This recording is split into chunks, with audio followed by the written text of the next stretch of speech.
چلاک بندر۔ ایک کھیت کے نزدیک چند درخت تھے۔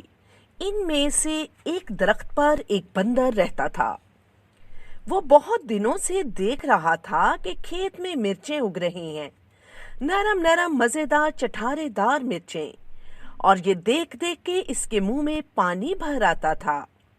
مگر سوال یہ تھا کہ مرچیں کس طرح سے کھائی جائیں، کیونکہ کھیت کا مالک کسان بہت ہی ہوشیار تھا۔ اس کو دھوکہ دینا آسان کام نہ تھا۔ آخر ایک دن وہ قریب ہی کے دریا پر پہنچا۔ وہاں رہنے والا ایک کچھوا اس کا دوست تھا۔ اس نے اپنے دوست کو آواز دے کر بلایا۔ کچھوا تیرتا ہوا اوپر آ گیا۔ دونوں دوست دریا کے کنارے ایک درخت کے نیچے بیٹھ گئے۔ اب بندر نے اپنا مقصد بتایا کہ وہ مرچیں کھانا چاہتا تو ہے، مگر اکیلا یہ کام نہیں کر سکتا۔ کچھوا اس کی مدد کرے تو وہ دونوں خوب مزے لے لے کر پیٹ بھر کر مرچیں کھا سکتے ہیں۔ کچھوا خاموشی سے سنتا رہا۔ وہ بھی چونکہ کھیت کے قریب ہی سے گزرنے والے دریا میں رہتا تھا، اس لیے اس کو کھیت کے مالک کا بھی خوب معلوم تھا۔ اس نے اپنے دوست بندر کو یوں ہی مشورہ دیا کہ ایسا ہرگز مت کرنا، کسان تم کو بالکل نہیں چھوڑے گا۔ مگر بندر نہیں مانا۔ آخر اس نے کچھوے کو اس پر راضی کر ہی لیا کہ آدھی رات کے بعد جب کسان گہری نیند سو چکا ہوگا، ہم دونوں کھیت کی باڑ کے نیچے سے گزر کر آسانی سے کھیت میں پہنچ سکتے ہیں۔ اس پر کہیں جا کر مشکل سے کچھوا تیار ہوا، کیونکہ وہ دل میں ڈرا ہوا تھا۔ خیر دونوں وہاں اسی طرح پہنچ گئے اور خوب مزے سے مرچیں کھائیں۔ صبح کسان دیکھنے آیا تو کیا دیکھتا ہے کہ کھیت میں ایک جگہ سے ساری مرچیں غائب ہیں۔ ظاہر ہے کسی نے رات کو چوری کی ہے۔ اس نے سوچا۔ اب کسان رات کی تاک میں بیٹھ گیا۔ رات کو دونوں دوست دوبارہ اس کھیت میں گھس کر مرچیں کھانے لگے۔ کسان اپنا لمبا اور بھاری ڈنڈا لے کر پہنچ گیا اور دونوں کو رنگے ہاتھوں پکڑ لیا۔ بندر بہت چالاک اور پھرتیلا تھا۔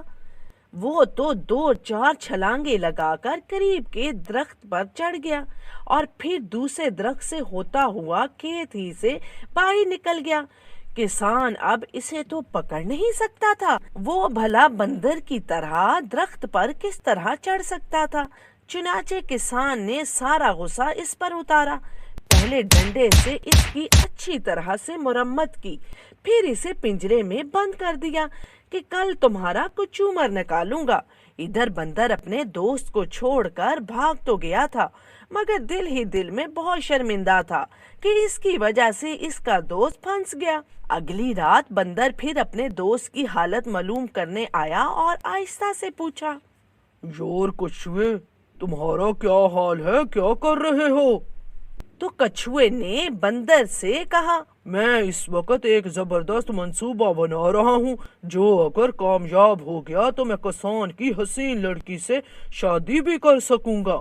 بندر نے بے چینی سے پوچھا، کیا تم کو اس پر یقین ہے کہ تم کسان کی حسین لڑکی سے شادی کر سکو گے؟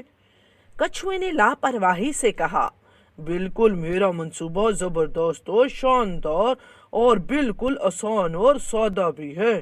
اچھا کچھوے یار، مجھے بتاؤ تمہارا کیا منصوبہ ہے؟ میں نے یہ منصوبہ بہت محنت سے یہاں قید میں سر کھپا کر بنایا ہے، اس لیے کسی کو بھی نہیں بتا سکتا۔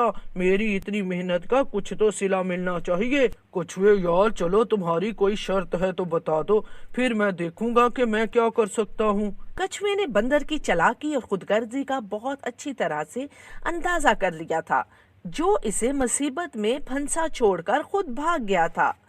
اب اس کو پوچھنے بھی آیا تو اپنے مطلب سے، اس لیے اس نے اطمینان سے پنجرے کی دیوار سے ٹیک لگائی اور بولا، ہاں میری ایک شرط ہے، جو اسے پورا کر دے گا میں اسے وہ ترکیب بتا دوں گا، پھر بے شک وہ میرے بجائے کسان کی حسین لڑکی سے شادی کر لے۔ یار کچھوے، تم شرط بتاؤ تو صحیح۔ چلو بھائی، شرط بتائے دیتا ہوں۔